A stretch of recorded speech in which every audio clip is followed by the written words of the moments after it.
I'm back with another video, and this video isn't going to be my usual vlog videos. This video is going to be about my boyfriend who passed away, and his name was Dominic Davy.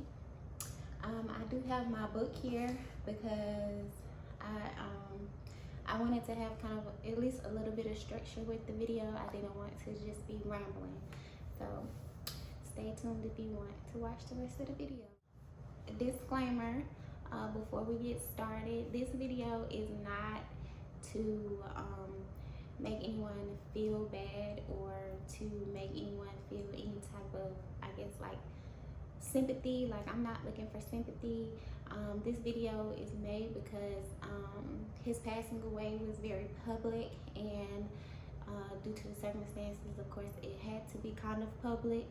And a lot of my YouTubers and my subscribers and a lot of my family and friends from all walks of life, from all across the world, reached out to me, and I kind of want to use this as a thank you video to you all, and also a tribute video to Dominic. And this video is going to cover a lot of sensitive topics, so you know, if you're not in the mood to hear anything sensitive or anything serious, then you probably should click out the video. This video is not for you.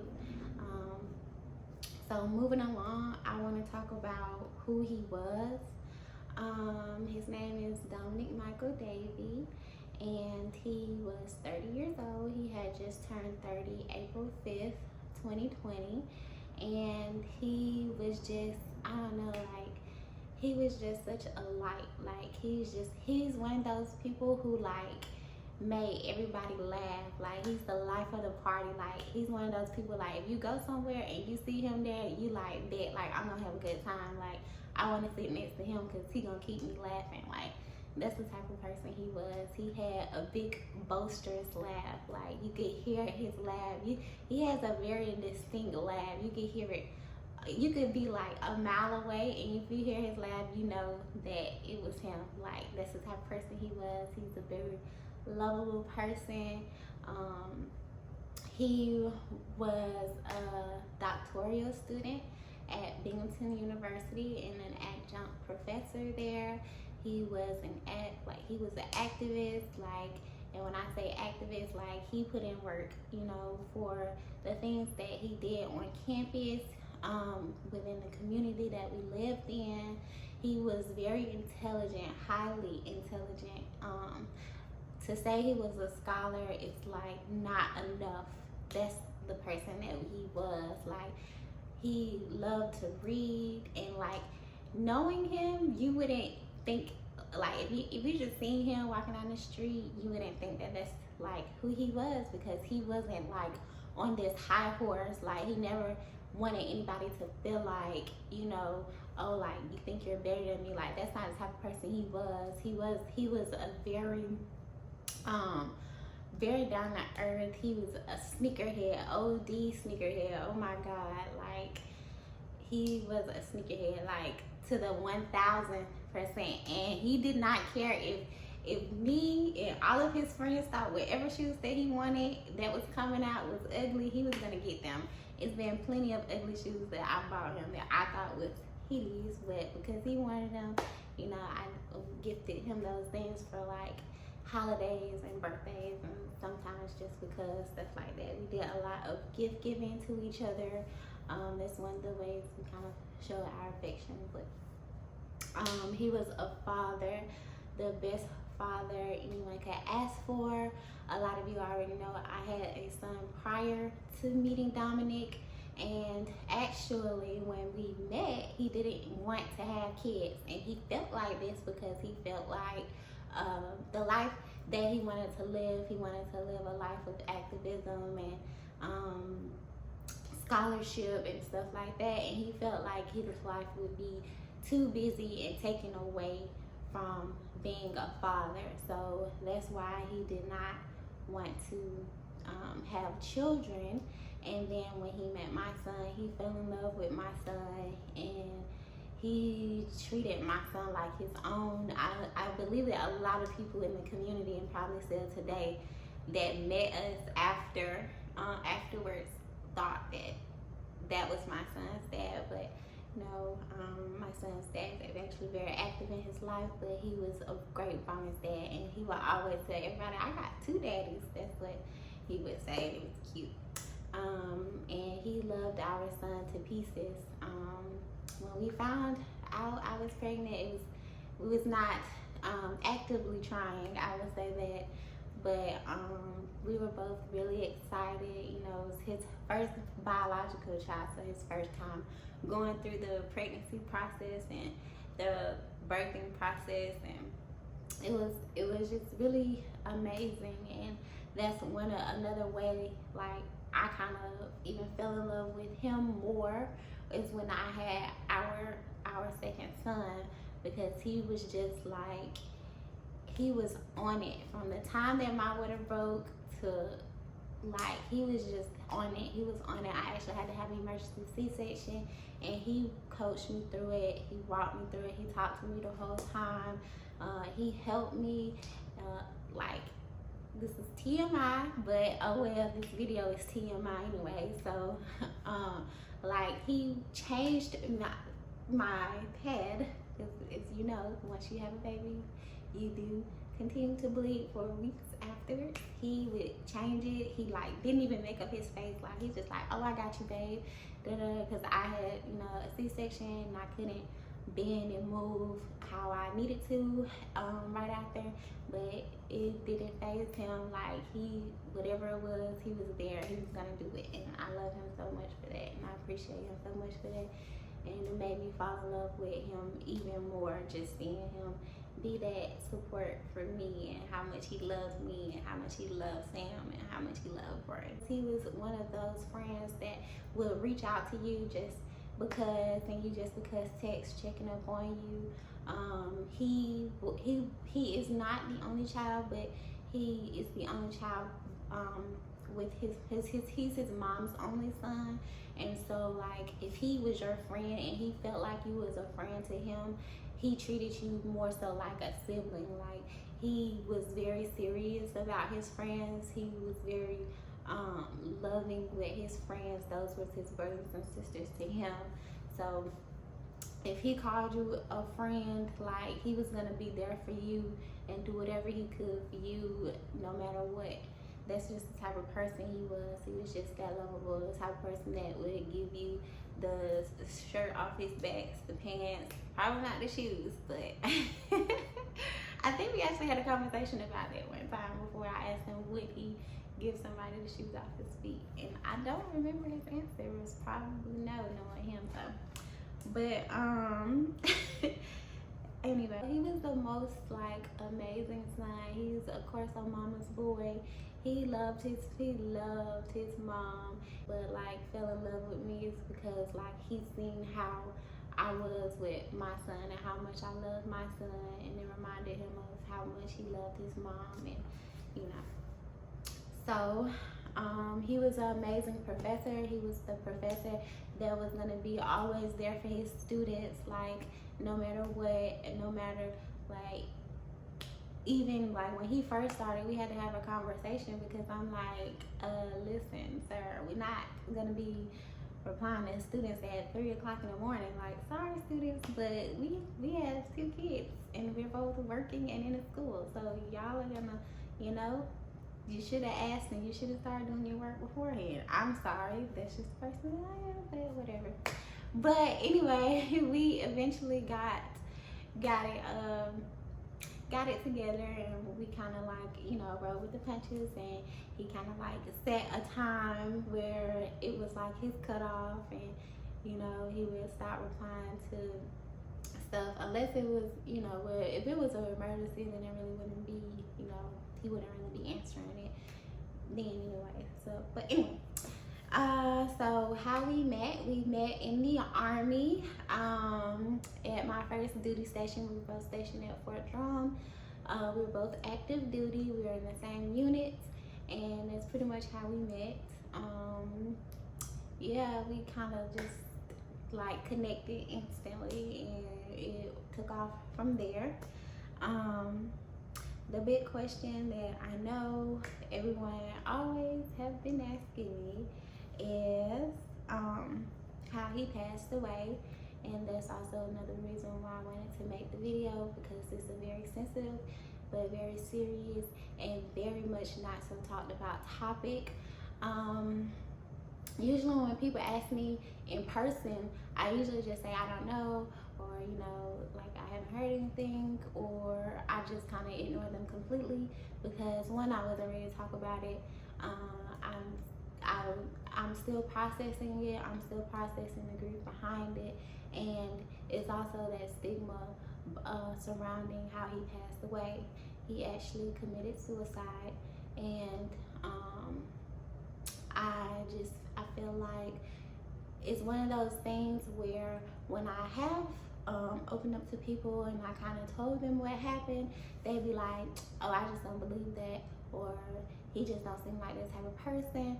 And the sad truth is, people who actually commit suicide and who are actually successful at committing suicide are always the people that we least expect, and who actually show no signs of wanting to commit suicide, even though there may be signs when you think about things and you are looking, from that perspective. You're looking in the past, like they say, hindsight is always 20/20. But for the most part, the people who actually are successful at it, you never see it coming, and they're actually the people that you least expect. And one of the things is usually, almost always, they are the people with the big bubbly personalities who are the most lovable, and it's just like you can't really fathom or wrap your head around why or what brought them to make that final decision. Now, what I do know is that he has made attempts at committing suicide in the past, and one of them I did know about, but I did find out about several other attempts after he went missing. And so that was really kind of, an eye-opener, to see that he had been hurting and he had been battling things for quite a long time. It's not talked about enough, and there's such a stigma around it that nobody wants to talk about it, and everybody wants to keep it hush hush, when it's actually something that's happening to our young Black men and women in our community. And we keep saying, well, we don't do that, because like, as in Black people, or that's not something that we do. And it very much is something that we do, and it very much is something that our community is suffering from, and that the men, especially in our community, are suffering from. And it's probably that way because of the way that we talk about it and the stigma surrounding it, and that we think, or we put this blind over our eyes as if it's not happening, when it very much is happening. And so that's why I want to talk about the importance of mental health. Now, what I do know is that there were some things and a lot of changes and a lot of things happening in our life within probably the past 6 months. And it was even things that he had not yet told me that I found out kind of after he passed away. But it was also something that, he told me that was really bothering him before he had passed away. And I won't disclose what that something is. When I remember asking him, like, it took him a while to tell me. Like, it took him maybe 2 or 3 months before he even disclosed that information to me. And I asked him, like, because we were the type of people, or the type of couple, that we talked about everything. Like, he's somebody that I definitely consider him as being my best friend. And so we talked about very hard conversations, and we got through a lot of things by being able to talk to each other about a lot of hard conversations and a lot of hard topics. And I had asked him, like, why did it take you so long to tell me? Like, why? I think I was more upset and hurt by the fact that it had took him so long to tell me than I was about, the situation at hand. And he said, well, honestly, I thought you were going to leave me. Like, I thought you were going to be disappointed in me And you know, and I had to explain to him, like, you know, like I'm here, you know, like I'm not gonna leave you, like, you know, like I'm here for you and stuff like that. And he really kind of like cried, and he gave me a hug, and you know, he was just like, I'm happy that I talked to you about it. Like I feel so much better, like, you know, about everything or the situation since I talked to you about it. And then I had to tell him, like, I'm here for you and I'm on your side no matter what happens. And so that was just one thing, you know. I don't know what other things that he had been suffering from, because like I said, he had made other attempts in his past, or threatened to make other attempts in his past.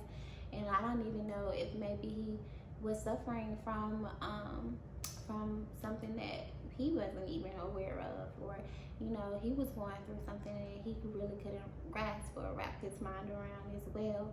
Now, he did reach out to me and tell me that he did want to talk to somebody, and he did want to seek mental health counseling. And I helped him search for a counselor, and we ended up finding a counselor. However, he only had went to his initial counsel, like his initial session. And so if you ever been to a mental health counseling, in your initial session, you usually almost never talk about what is bothering you. It's all like very informational, like history and you know, stuff like that. And so he actually never got a chance to even talk to his counselor about what other than what he wanted to talk about and why he was seeking counseling. They never got to like the meat or the grit of anything, because you know, it was around the time that COVID had just kind of came, well, you know, been tested for, and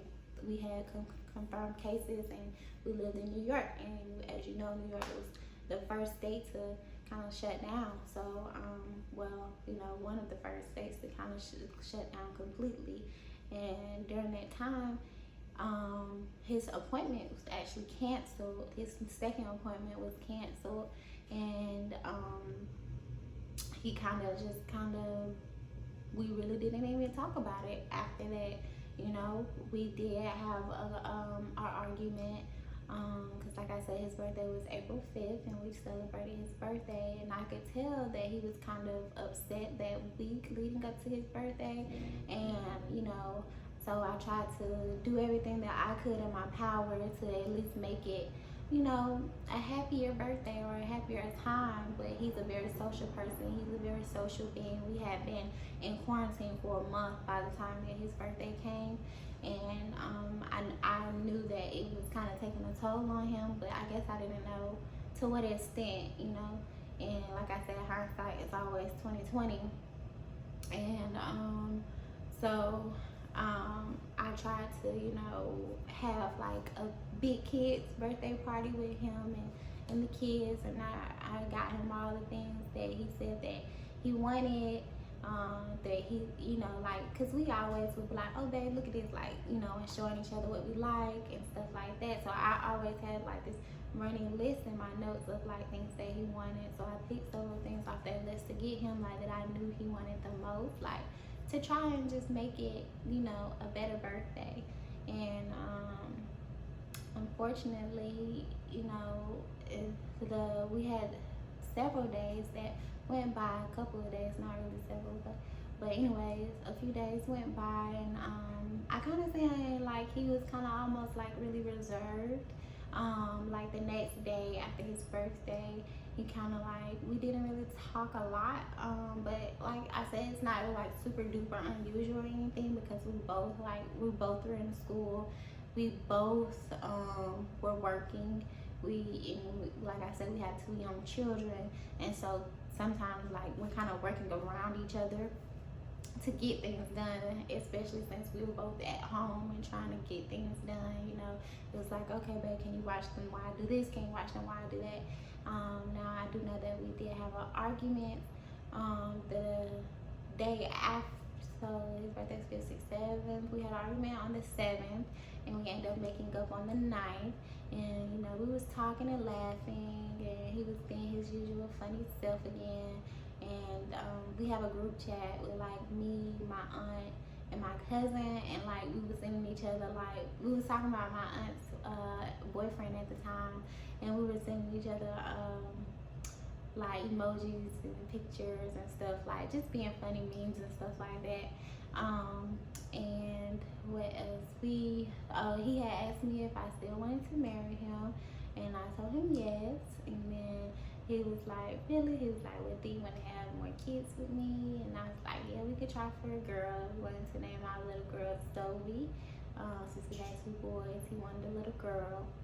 And so I was like, of course, you know. And so he told me he loved me, and he was like, I know you've been having a rough time, you know, trying to manage the boys, you know. So tomorrow morning, like, I'm gonna get them, and I'm gonna, you know, be with them so you can get you some rest. So I was excited about that because he did that a lot. Like, you know, if he seen me kind of having a bad day, like he'd be like, well, baby, we're gonna go to the store so you can have a little time to yourself, because he got out of the house a lot more than I did, at least just because of our jobs and stuff like that. And so I was like, you know, thanks. And so you know, he told me he loved me, and I told him I love him, and we probably stopped texting maybe around I know it was past midnight. I can't remember exactly what time it was, but then I ended up waking up at like 4 o'clock in the morning because he told me that he was gonna stay up and watch TV and stuff like that. And I was like, okay, like he did that sometimes, you know, just to clear his mind. And so that wasn't unusual at all, because I remember waking up. And he's the type of person, like, if he say he gonna stay up, he gonna stay up, and then he won't go to sleep the next day either. And I don't know how the heck he did that. Like, he would stay up and like watch one movie over and over and over again. I cannot. I'm the type, like, I get so aggravated. I cannot watch movies over and over again, like back to back, like the same movie, and just have it replaying over and over again. Like, no, but he was like that, like especially about like his Martin movies. He was like that about goodness, that movie. Is it Us? It wasn't it wasn't Us, but I think it was by the same director. And I can't remember the first movie, but I can't remember the first one. I don't remember how I can't remember that, because he used to make fun of me about it. But it's the movie with the guy. It's a black guy. He has a white girlfriend, and she took him home, and they did like the sunken place thing kind of thing. Y'all know what I'm talking about. I can't remember the freaking movie name, but anyway, like those movies, he could just sit there and watch them back to back to back to back, and I just could not. So it wasn't unusual that he was still up watching TV when I got up at 4 to change our son's diaper. And I just seen him sitting on the couch, and I was like, well, I'm not gonna bother him, you know. I'm gonna let him, you know, have his time since he's gonna get the kids in the morning. And so I just went back to bed, and I woke up at 8 o'clock, and he was gone. And so if you guys followed my story, or if you guys know what's going on, then you kind of know how the rest of those days went. So yeah, and that's kind of what happened. We didn't end up finding his body until a month later. Well, like a month and a week or so later. And so yeah, it was really hard. It was a lot. So I did want to talk about the effects, you know, that his passing had on me and my family, well, our family. Mostly it was just me and the boys. I really can't speak on anyone else. So how I feel about it is I blame myself a lot, because I was the last one to see him, you know. And I felt like I just kept telling myself, like, if we would have just told him to come to bed, you know what I'm saying? Like, he would have just came to bed and went to sleep, and, you know, y'all would have woke up together, you know. Or I was like, if you would have just not went back to bed, like, if you would have just sat on the couch and talked to him or stayed up with him, you know, I just kept feeling like it was something that I could have did or something that I could have said, you know, to change his mind, or you know, to take the hurt away, or like I kept feeling like it was something I missed. Like was he giving me signs? Did he say anything? Did he tell me anything? Like I went through our messages probably 100 times, like just scrolling through our messages, just trying to find anything. I was upset that, you know, like that he didn't leave anything, like a note or anything. Like, I mean, he left everything, but he didn't leave. Like, why? So like I was upset about that. I was upset because I felt like, you know, like he abandoned me for a long time. I felt like he abandoned me and he abandoned the boys, and I was ashamed that I felt that way like towards him. Like it was like a lot of emotions. Like I was sad, and I felt like I blamed, like not that I blamed him, but usually like if someone passed away, there's always, you know, we want to place blame. Like we want to have someone to blame. We want to have someone to be mad at, and you know, like if someone had did something to him, like I could have focused my anger on that person. Like I could have been mad at that person, or if, you know, it was of natural causes, like, you know, usually we would place blame on like God or whoever we believe in, you know. And so like, you know, they say not to, that's what we do. And it was like I could be angry at nobody but him and myself, and I was angry at him, and I was ashamed to say that. And then, you know, and I started going to counseling. I do go to a grief counselor, and she kind of helped me work through those emotions. And, you know, she told me, like, you know, that it's normal, because at that point in time, like, it was my reality. You know, I was upset because, you know, we had made all these plans and all in life. Like we would send each other like links to houses and stuff, because we had wanted to move to Atlanta by the end of the year. And so we would look at houses on Zillow and stuff like that, and we would send each other like the links and stuff, and be like, oh, you know, like I want a house to look like this and this and this.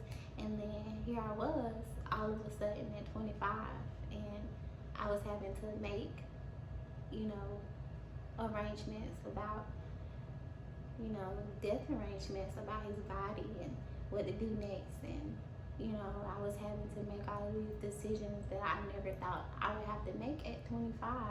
You know, we really just kind of got started, you know, and it just was over. And I was so angry at him about that. I was angry at him leaving me behind. I was angry, like, that he left me no choice but to take care of the kids on my own, to take care of the boys on my own. I was angry that he left Sam. Like, I was really hurt, you know, and I blamed him, and I felt bad for blaming him, because I'm like, he's the true victim, you know, because he didn't have the help, you know, like, and I guess I was angry at him, so I want to be angry at myself, because I felt like, well, I missed something, like I did something wrong, or I didn't make him feel a certain way. And then I kind of felt like other people blamed me, and other people were really harsh towards me about a lot of things, and so that was hard as well. And I just didn't know what to do. Like I couldn't eat. Like I lost 20 pounds, and it wasn't that like I would make my food and I just wouldn't eat it. Like I just didn't have an appetite.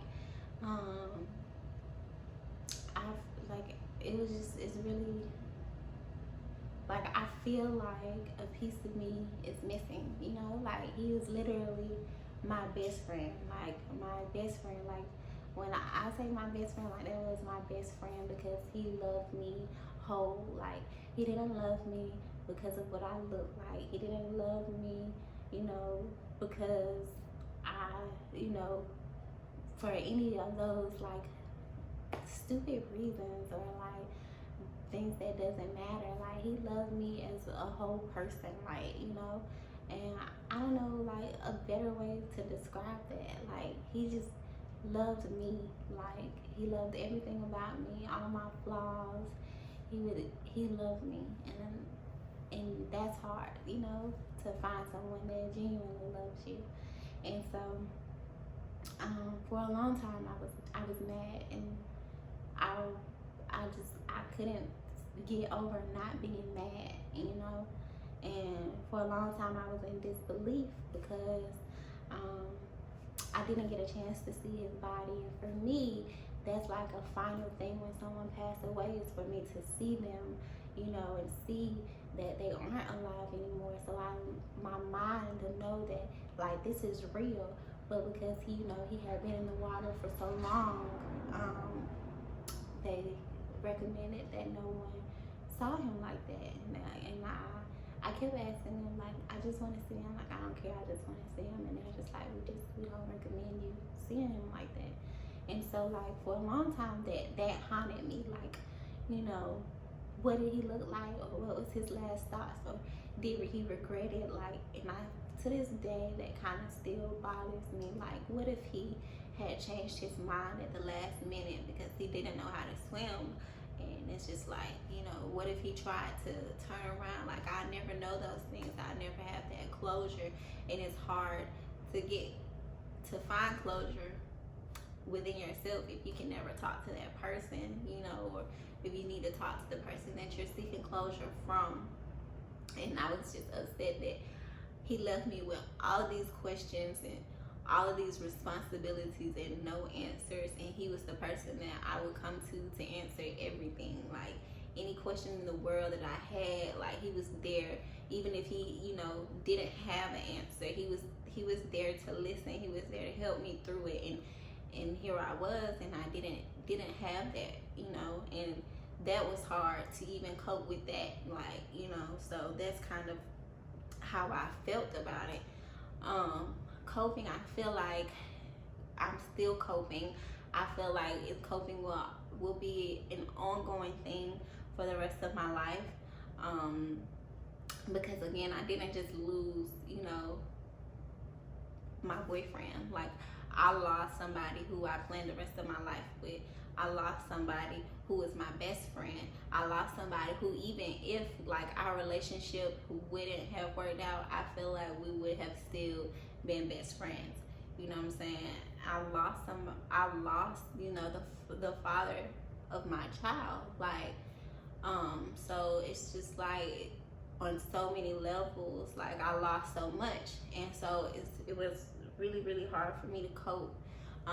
Like I said, I do see a grief counselor, and that helps, because it helps. It's definitely helped me to be able to make this video, at least, because I'll probably be a ball and mess, and I'm surprised I haven't started yet. But I am still very much grieving. I still have nightmares. I actually had a nightmare last night where I caught myself like waking up screaming like I love you, trying to save him. For a long time, when it first happened, I would have, every time I closed my eyes, I would picture him drowning. And I would research, like, that's me, that's the type of person I am. I research everything. I research, you know, what it feels like. I had thoughts of suicide, and never in my life before now have I ever thought about taking my life. And I was even mad at him about that. Like, I was mad that he left me no choice. You know what I'm saying? Like, okay, you did this, and now you made me feel this way, and now I want to do this, but I can't, because if I do this, then I leave our kids in this world alone, you know? And so, like, I was so upset about everything. Like, everything just made me mad at him. And so I had to work through those feelings, and I'm still working through a lot of them. I cry probably every day, and sometimes sometimes it's happy tears, you know. Sometimes it's most of the time it's sad tears, because I remember I was coming out of school one day, and I saw this little girl, and she was, you know, disabled, and she she had some type of developmental disability, and her dad, when he came to pick her up, like, she had just left from this party that they had, and her teacher was walking with her, and the teacher told the dad that, you know, she ate cookies at the party and pizza because she wasn't verbal, and so she was just telling her all the stuff that she did, and he was just so excited to see her and that love. And I was just like, I broke down crying, because I'm just like, you know, like, my son would never get to feel that love from his dad again. And that's one of the hardest things for me, I guess, to cope with, is that his dad loved him so much, and he loved his dad so much, and to know that he'll never be able to hug his dad again, or never be able to be excited to see his dad come home, because we had a screen door, you know, on our door of our house in New York, and a lot of times I would leave the screen door open, especially during the summer months. And when he would come home, we always know it was him, because he'd be playing the loud music or whatever, and he had a Jeep, and so a lot of times he'd have his doors off, and so he'd be pulling in the driveway, and my baby would be standing at the door, and he'd be so excited that his daddy was home. And I just, you know, like, he'll never be able to feel that again. And it hurts, you know, to know that it hurts to know that your son loved his father that much, and that to know that he loved his son that much, and to think that, like, he'll never feel that again. So that's definitely been hard to cope with. It's been hard to have my kids, like, to try to get to my kids to understand, you know, the magnitude of what death is, like, because I did tell them, you know, what happened, like, not what happened, but, you know, that daddy had passed away. And my oldest, at first, he was just not, like, he just didn't understand, because, you know, like, today, in this day and age, you know, people, they play games and stuff like that, or they be like, oh, playing dead. And so, like, whenever I would say it, he'd be like, oh, so daddy, like, he's gonna come back, like, he's just at the hospital and he'll come back, because that's on the games and stuff, like, that's what happens. And so, you know, it has given him this unrealistic view of what death is, especially to someone who already don't understand or can understand the magnitude of what it is. And so he would still kind of, like, ask about him every day, you know, like where's daddy at, or where's Dominic at, you know, like, he would ask about him and ask about him. And so, like, I finally kind of got him to understand, like, you know, daddy's gonna always be in your heart, and, you know, he's in the sky watching over you and watching over us, you know, and stuff like that. And so he would start saying, oh, daddy's in the sky, or he would say, daddy Dominic is in the sky, and stuff like that. And my oldest is only 5. He had just turned 5 this year in May. And so, you know, it was really hard, because some days I would be doing okay, and then for him to, like, bring him up again, it was hard, because it's kind of like I have to relive the fact that he isn't here, even on those days where I think, okay, today you did good, you know, today you made it through. And then it's just kind of, it hits you when your kids kind of ask about him or whatever. And so he was just like, another thing is, I think when I finally kind of realized that he really kind of started to understand was recently, when his dad had him. He had asked me, you know, he was like, did you tell Bray what happened to Dominic? And I was like, you know, why you asked? And he was like, oh, you know, he was brushing his hair, and he was like, he had told him, you know, that he wanted to put his do-rag on. And so his dad asked him, well, where his do-rag is, like, where did he last have it at? And he was like, well, Daddy Dominic had it, you know, was the last time. And he was like, okay, well, I just get it from him. But his dad was like, you know, he was just gonna buy him another one. But he was like, Dad, I know Dominic's in the sky. And it was just like, you know, wow, like, you know, like it really hit me, like, because it's like every time it happens, it's just another realization. It's just another reality, like another time where it's just like a bomb that's been dropped, that like he really isn't here and he really isn't coming back. And like I said, and I feel like a lot, it's still hard for me to cope with that. And I feel like a lot of that is because I never got to see him, you know? So that door for me is still open. Like it's still kind of like he's out there somewhere.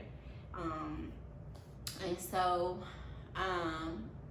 for my youngest, it's been extremely hard because although he is only 2, he is very, very, very intelligent for his age. And I know a lot of parents say that about their kids, but no, like he is extremely smart for his age. And so like sometimes he likes to go through my pictures on my phone, and you know, or like if you can see behind me, like I have pictures of us and Dominic's iron is on the table with a picture of us in our house that we lived in. And he'd be like, you know, that's Daddy, or he'd be like, that's my daddy, that's my daddy. And then he'd be like, where my daddy at? And so like that's really hard too. And he will sometimes say, like he was going through my phone the other day, and he was like, oh, like that's my daddy. He's in a picture of him. He was like, that's my daddy, that's my daddy. And he was like, I want to go to him house. And you know, like I said, it just takes me back because it's like, you know, like he doesn't get it. Like he doesn't understand what death is, not even a little bit. You know, like he doesn't understand that he'll never see his dad again. And you know, in the flesh, in this life, you know, so it's really hard to cope with that. It's really hard to try to explain that to a child, you know what I'm saying? And so it's really been difficult. And even on times where just recently, not too long ago, I was on the phone with my aunt and my cousin, and I was in the bathroom, and he was like playing in my shower curtain, and he was like, he was kind of like talking, playing in the curtain. And mom was like, who you talking to, Sam? And he was like, I'm talking to my daddy. And it's just like, okay. So it's like, you know, like, I'm not saying, you know, believe in whatever you want to believe in, or however you want to see the world, whatever, it's up to you. But this video is about me and how I'm going through things. So, you know, it's like, I wonder, like, you know, what is really next? And you know what I'm saying? Like, do his dad come to him? Do his dad talk to him? You know, can he see his dad? I don't know. You know what I'm saying? So I didn't really say anything. I was just like, okay, well, and I just kind of kept pushing along, you know. And so it's just, it makes you think about a lot, and you know, it's really hard. And it's like, even with me and my faith, like I kind of moved away from it, I guess, because I've been angry a lot. I've been angry about a lot, and for some people it's different. For some people, you know, and I'm just being really honest and candid here, like for some people it makes people move closer to whatever religion they believe in. For some people, they just quit believing in a religion altogether. And for some, it kind of pushes you away and make you reanalyze whatever you thought, you know what I'm saying, whatever your thoughts and opinions were about whatever religion you believe in. And so for me, it's kind of been a more of a reanalyzation, or I don't even know if that's a word, but anyway, that's kind of what it's been for me. Another question that I've gotten a lot is, you know, and my therapist asked me, because I kind of had brought it up to my therapist, because I at first I really found the question to be kind of insensitive. And it was, you know, like, what are my thoughts on dating? Like, do I think that I would date again. And like, I brought it up to my therapist because I'm like, why would people ask me that? You know what I'm saying?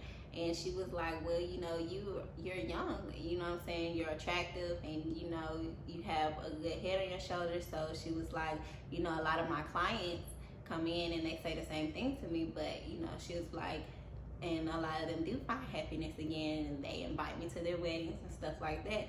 And I was like, well, I guess it makes sense, you know, when she broke it down to me. But as of right now, I kind of feel like, you know, I loathe dating. I'm one of those people that loathe dating. We literally, me and Dominic found each other by just literally out the blue. Like, our whole relationship just kind of like fell out of the sky onto both our laps. Honestly, we didn't like do a whole dating dance. We kind of like just went all in with each other from the beginning, if you want me to be completely honest. So I really don't enjoy dating, or the aspect of dating, or the dance of dating, or whatever. So I wouldn't put a time frame on anything. What I will say is that it's very hard for me to open up to people, and Dominic was one of the very few people that I've opened up to in my life. And it was very hard and a very long journey for him, for me to even do that with him. And so just going through and being through what I've been through, and added trauma on top of, you know, things that I was already not wanting to open up to anybody else about. It's kind of like I shy away from, or I will shy away from dating, because I don't want to be a burden to someone else. You know, like, I still have a lot of unresolved trauma. I still have a lot of things, you know, going on in my life, and I feel like people aren't genuine. You know, people, I don't want to say people as a whole, but I just don't have the time. I don't have the time or the energy to play with anybody. And like I said, I don't want to be a burden to anybody either. I'm a very loving and genuine person, and I don't like to be played with, so I just rather not. I'm just kind of seeking that self-love at this point. I guess my thank yous. I do want to say thank you to the Binghamton community that just totally came together, totally rallied behind me throughout the whole thing. Like, and it was amazing to really see so much support from people that I didn't know. I had people. Now, let me just say this. It was definitely kind of creepy to know that people knew where I lived, but it was very heartwarming to see, you know, people who didn't know me from anything to stop by my house and check on me and check on my boys, and, you know, to just rally behind me and be there for me. I want to say thank you to those of you who went on searches in search of Dominic, who came out and supported us. I had people were bringing us food, like, the whole time from when he went missing and when we went public with him missing to when I left New York in May. Like, I did not have to cook. Someone provided our food every day, whether it was a community member or, you know, his cohort. It was a lot of people from his cohort really kind of joined in. A lot of people to help my family. Even my family, when my family came up from Alabama and New York. I mean, not New York, but my family came up from Alabama and North Carolina.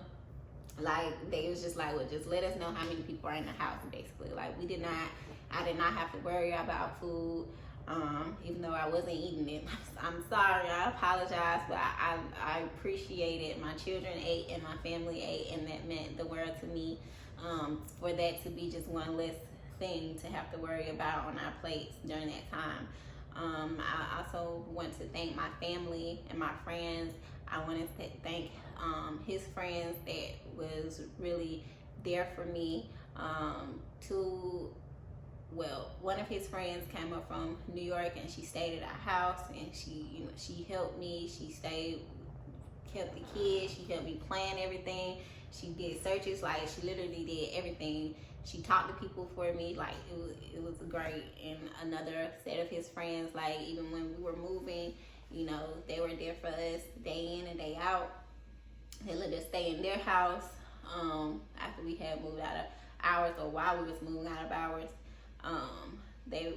It was really, really heartwarming to just know how many people came out and how many people, to see how many lives that he touched, you know, because even his students would write me on Facebook or Instagram and just reaching out and just asking what they could do, you know what I'm saying, just checking on us. There's still people that reach out and ask me today about how we're doing and just wanting to check on us, and I really appreciate that. I've had people write me from the UK. I've had people write me from different states, and I felt like that was really heartwarming to see, you know, how many people truly cared and how many lives that he touched and how many lives our family touched, you know, because at the end of the day, it really could have been anybody. Whether they, you know, it can happen to anybody, you know, like I said, like it's not a subject of it's not one subset of people who this happens to, like, you know, no matter what circumstances surrounding a death, like a death can happen at any given time, at any given moment, and I think a lot of times we lose sight of that, and people really need to wake up and to understand that, you know, like, life isn't a game all the time, you know, like, it's really a lot of serious things. People are really going through things. People are really hurting, and whether you know it or not, they are, or whether you choose to believe it or not, they are. And so, like I said, I want to thank the community. I did have someone donate money to Binghamton University on behalf of Dominic, and I thought that was really sweet. The school sent me a letter notifying me of that. For all the people who actually mailed me, I kept all my letters because I do want to send to everyone, you know, a Christmas card, and I have already gotten that, and already gotten envelopes and stuff ready for those to be sent out as a thank you. But unfortunately, it's only for the people who mailed me something and I have their address, or who did something through the mail, and that's and even though I know that's a very small subset of people, I kind of want to use this video as a thank you to the rest of the other people, because I just don't have, you know, you guys addresses or anything, but I do thank you guys from the bottom of my heart for reaching out to me. And another thing that I kind of want to address is that I did not, sometimes when a lot of you reached out to me, because even I know people from my subscribers, like some of my subscribers or people from YouTube would go and find me through my social media handles, and like sometimes when people reach out to me, I don't always reply, and it's not that I'm not grateful, or it's not that I'm not thankful, you know, for you reaching out to me. A lot of times, like, I just don't really know what to say back. I'm a very introverted person, and like I said, it's really hard for me to kind of talk about how I feel, and sometimes, you know, honestly, sometimes I just had a really, really long day. Like, even during that time when he went missing, like, I was still in school, I still had to be a mom, I was, you know, like, and like even now, like, I feel like I've just continuously kept myself busy.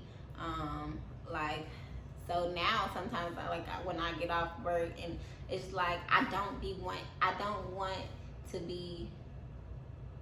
want to have to grieve again. Like, cause sometimes when I go to work, like, usually I think about him, and on my way to work, like, I'll cry before I get to work, or cry while I'm at work because something happened or something remind me of him, or whatever the situation may be. And it's like I for the day, at least me, I'm a daily type of person. So for the day, I had brought myself out of that sadness, and sometimes I will not reply and be like, oh, I'm gonna go back to it later, and then I just never get around to going back. So I do want to apologize for that, because I just don't be wanting to put myself back in that sadness, I guess, is a kind of way to explain it.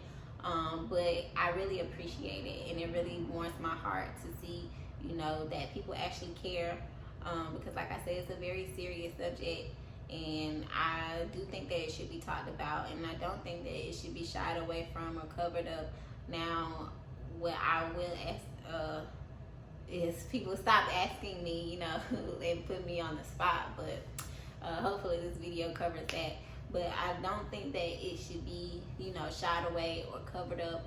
You know, people need to talk about it. People need to know that they can seek help. People need to know the outlets to be able to seek help. It's a 1-800 number that you can call that is countrywide. You know, if you're feeling a certain type of way, people need to know that people care, because a lot of times, like, I think back and be like, you know, like I said, one of my I feel two different ways, because like I said, I feel like he had been struggling with something for a long time that he had repressed, and I feel like he may have not opened up to anybody about what it actually was, or maybe that he didn't even remember what it was or know what it was, to be honest. And I think that he definitely thought that it would be a burden for him to tell someone else, or for him to put his issues on someone that he loved. And that's kind of why he probably wanted to seek help, to be able to talk to somebody that he didn't know. So yeah, I definitely think that people need to know. So, going back to what I was saying, with that in mind, I feel like he had been hurting for so long, because, like, even with talking to my grief counselor and doing my own research, I did know, or I did find out that, you know, a lot of times when people do plan, you know, their own death or suicide, a lot of times, even subconsciously, when it's something that is continuously in their mind, you know, that they, once they make up their mind about how they would do it, they kind of go over that over and over in their head. So sometimes I think about, you know, I don't know how many times he may have passed that bridge, or have looked at that bridge and thought about it, you know, and with that, I don't know how many times he made the decision not to do it, and that takes a strong person to even do that. And so I do want to, you know, commend him for even doing that. And one thing that one of his advisors had told me, before I left New York, me and her were talking or whatever, because she was kind of like his second mom, and that's what he called her, his second mom, was, you know, that she did know of some of the things that he was struggling with, that even his family and I didn't know. And a lot of that just came from the relationship that they had, and from her, you know, getting to know him and seeing him day in and day out and talking with him. And you know, she was like, don't let anyone ever make you feel like this is your fault. You know, like, he loved you and those boys. And then she was like, it's no telling how long he stuck around, or how many times he made the decision not to because of you. You know, and she was referring to me and the boys, and that kind of like resonated with me. And, you know, and I like I said, before this happened, I had never even thought about committing suicide. Like, that was never even in my realm of things, and I never could even fathom or wrap my mind around, like, how somebody could feel like that, you know, deep inside, you know. And so until this happened, and then once I kind of started having those suicidal ideations myself, you know what I'm saying, from the outside, everybody always comment on how they're so happy to see me smiling, and how, you know, I'm so strong, and how you know, they're so happy to see me doing so well.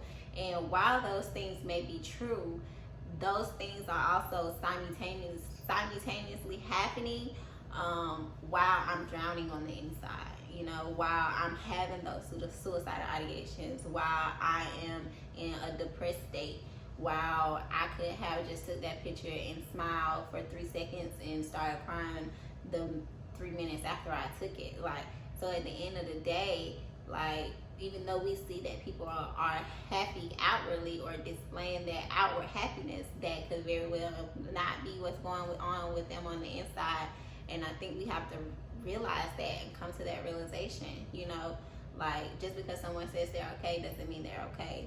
And for me, even when people tell me, oh, you know, I'm always here, you know, you can always call me if you're feeling some type of way. While you may know that that may be true, or while you think about that, you don't always want to unload your baggage onto someone else. You know what I'm saying? Like, you just don't. Like, so even though you gave that person that open invitation, you know, it's still hard to open up, because that person, sometimes I found, you know, if you did, sometimes people just don't have the right words to say, and they can end up saying something that make you feel worse, or something that makes you feel not worse, but kind of like looked over. Like, sometimes, like, this happens a lot, and even I do this. I'm guilty of doing this to people myself.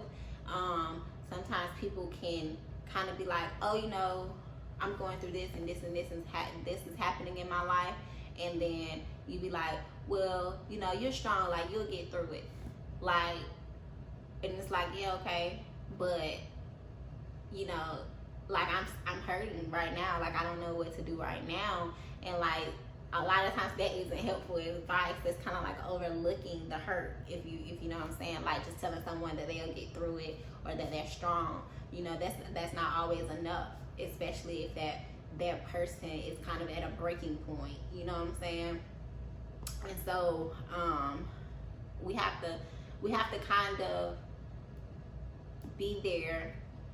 We have to be more present when we're talking to people, when they're opening up to us, because, you know, like I said, a lot of it is not even intentional. A lot of it is just that you really don't know what to say. You know what I'm saying? And that's totally understandable, and nobody's blaming anybody for that, because, you know, and that's kind of why I want to make this video, so that we can become self-aware, and we can, you know, even if you don't know what to say that. Say, I don't know what to say, but, you know, do you want to go somewhere and you could just talk about it? Because sometimes that's all people need to do, is talk about it and have those feelings validated. That's what people need, is for you to say, I've had this feeling before. Or even if you haven't had that feeling before, you may know of someone else who has, and maybe you could get them to talk, or maybe you could just continue to let them vent, because a lot of times that's what we need. A lot of times people just need to vent and to not feel judged, and to be able to get it out, and for somebody to tell them, I love you, or I'm here for you regardless. You know what I'm saying? Like, I don't know what to do, I don't know what to say, but, like, I'm here for you. Like, if even if I, and that was one thing that will stick with me for the rest of my life, is that our friends in New York, when it happened, like, they would literally just come to the house and sit there, and they let me not say anything, not do anything, and that's what I needed at that moment. Like, I just needed people there, you know what I'm saying? Like, I just needed to see their faces. You know, I just did not want to be alone, and a lot of times that's what it really is. You know, people just need to not feel alone, and so that's kind of, I guess, like, my little vent about it. But yeah, so that's kind of what happened. That's where I'm at now with, well, this is where I'm at now with life. Well, I just want to say thank you to everybody. Even if I mentioned you in here, I said I wasn't going to call any names, because the people that was there for me, and they know that they were there for me. So I don't feel the need to call their name, but I did. You know, like I said, I'm the type of person where I kind of did at one point, or I think I still am a little bit, I kind of pushed my friends away that we had together, like mutual friends. Like, I didn't push them away, but I distanced myself from them because I was hurting, and I felt like even when, you know, they would just check up on me, like I said, I felt like it kind of put me back in that state of sadness, you know, and that he wasn't here, because he was the communicator in the relationship for us. Like I said, I'm very introverted. I can be extroverted if I'm put in a situation to be, but overall I'm a very introverted person. And so he was that person that would text everybody and be like, hey, you know, me and Amber are doing this, do you guys want to come? Or, you know, me and Amber had a good time. Like, he always kind of spoke on behalf of the relationship for us. And so now, and that goes back to where I say I kind of blame him, because I feel like he just kind of left me out here, because now I have to find out how to do those things for myself. And it's hard, and it's really hard, but I do apologize for that. And I know I need to work on that. And I feel like those people know a little bit about that about me, but I still wanted to apologize, because I want them to know that it's not anything that they did. It's just me trying to cope and trying to find me again, trying to find my grounding and my footing, and how to be their friend without him, and without being constantly reminded that he isn't here. And maybe that'll take a little time, I don't know, but I love those people dearly, and I know that they know that I love them dearly. And that's kind of where I want to end that, and just thank everybody who showed me any type of love and support, and shared the Facebook page, and donated to my family. I really appreciate you guys, and I really thank you. Thank you guys for watching. I hope you guys got something out of this video. I hope this video was eye-opening to a lot of you. And yeah, that's it. Thank you guys. Bye.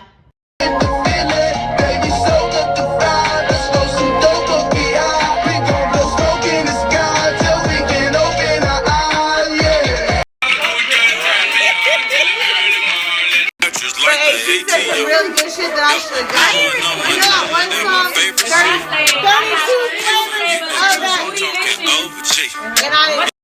The people from the movie. What did they do? They killed black people. Why I'm one of them? You white? And you got the shit right here on your head. Hey, what's that?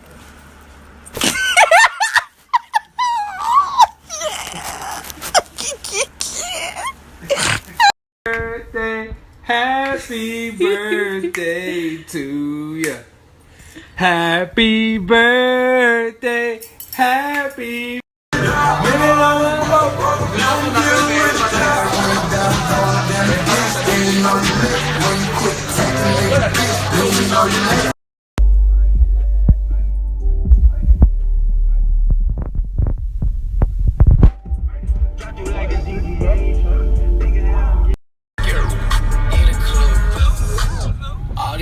Know how we do.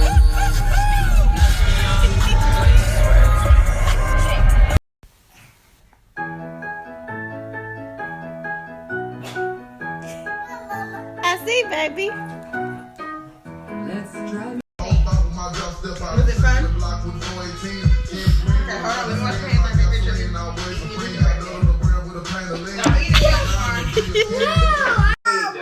Go to sleep. From Endursky and Sons calling for Mr. Van Loo. Oh, right. Insurance man. I'm afraid Go to David's sleep. in the hospital. He got bit whilst Go to swimming with sleep. great whites last week. I'm sorry? Go to sleep. Great white sharks. But don't worry, it was only a flesh wound. Did you just poop? Did you just? Look at my babies. Aww. Look at giving you all. Baby, all love. Always give it to you.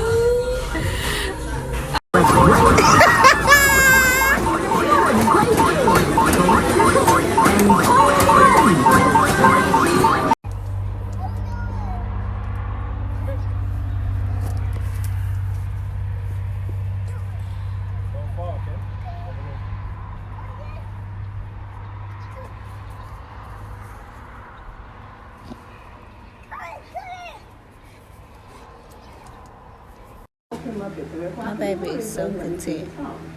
His response was, here you go again. So he hands me the phone, and guess what I think, Billy? Right. He takes it another phone. Let me ask you this.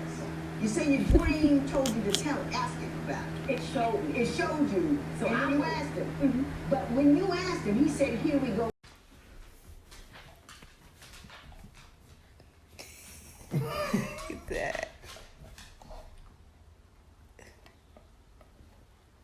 Sam.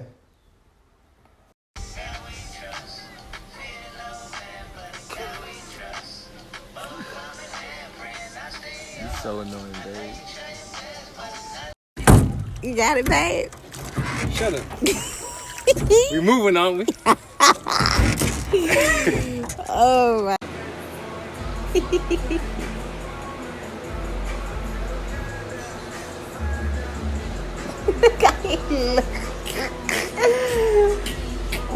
Oh. That's why you got on camera. Hereby, any discernible trace of African ancestry is enough to classify a person as black.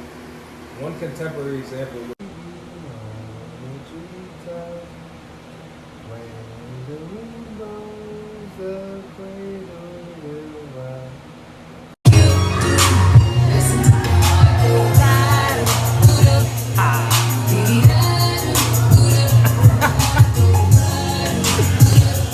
You got it that time. Drop it low, drop it low, drop it low to the floor, get it. Hey. Get it. Hey. Get it. Hey. Get it. Hey. Get it.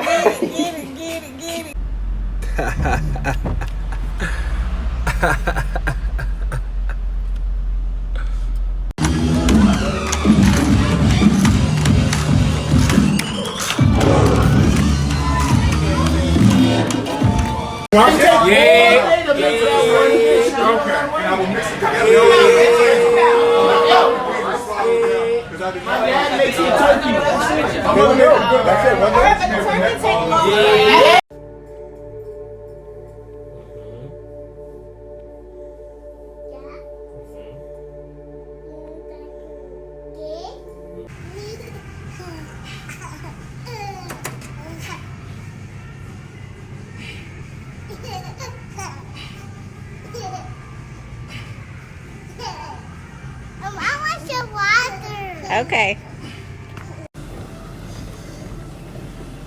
Sam! Do that.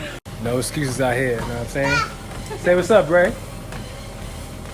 Say what's up.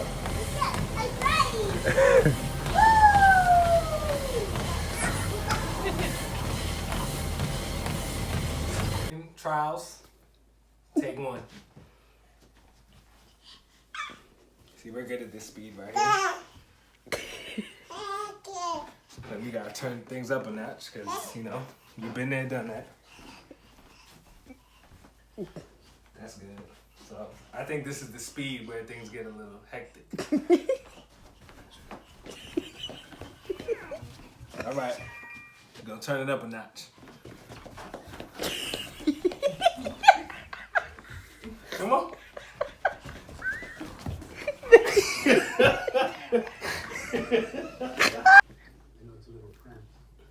You recording?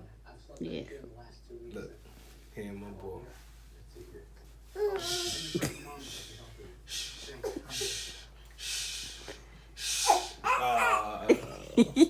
What happened? Is that record? Is that record? Is that record? Look, I got look. Here my boy, you know.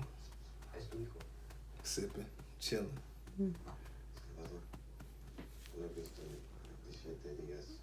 You know. I don't remember what I was gonna say because I fucked it up.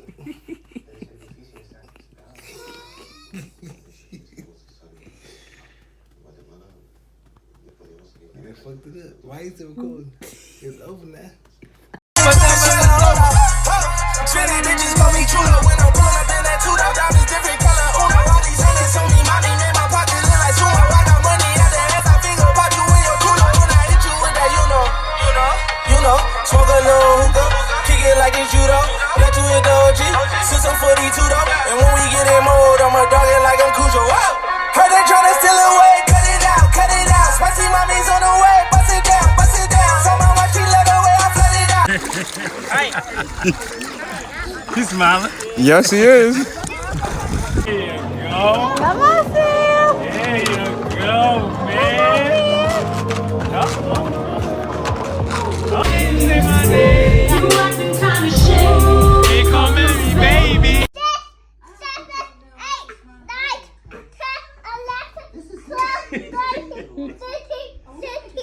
saying? What you doing? 20, 30, 25, 26, 30, 25. You be close. Sam, say what's up. Say what's up, Sam. Say what's up, man.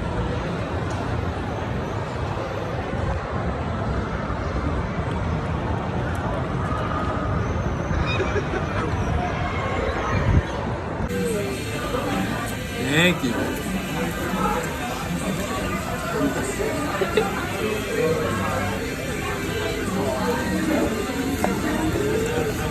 Thank you, man.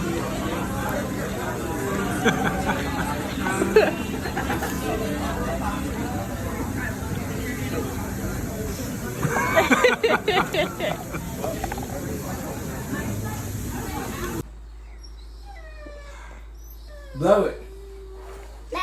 Blow it. You gonna help me? You gonna help me? 1, 2, 3. Yeah. Dom is home. He's waking up in the middle of the night to soothe nightmares. He's kissing scraped knees and reading bedtime stories. He's holding my hand on the operating table. He's cooking dinner and bringing me flowers every week. He's playing 90s music and arguing if the North or South did it best. It was the South, of course. He's blowing bubbles and playing catch outside. He's the perfect end to a perfect day, as his grandmother used to say. He's, "Can you do my hair, babe?" but cry the whole time I'm doing it.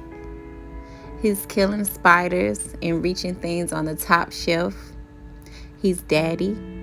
He's partner. He's an infectious laugh and a warm, warm smile. He's I love yous and tight, affectionate hugs. He's rolling around on the ground with Osiris and letting him kiss him in the mouth. He's waking up early with the boys so I can sleep in just a little. He's date nights and foot rubs. For us, Dom is home. Our home will be forever changed, but not broken, because his love and memory will stand as our foundation, holding us upright. Even if it was only for a short while, we're blessed to have had you in our lives, and your light will be our beacon to call us home until we meet again. The boys and I love you, babe. Rest in power, my king.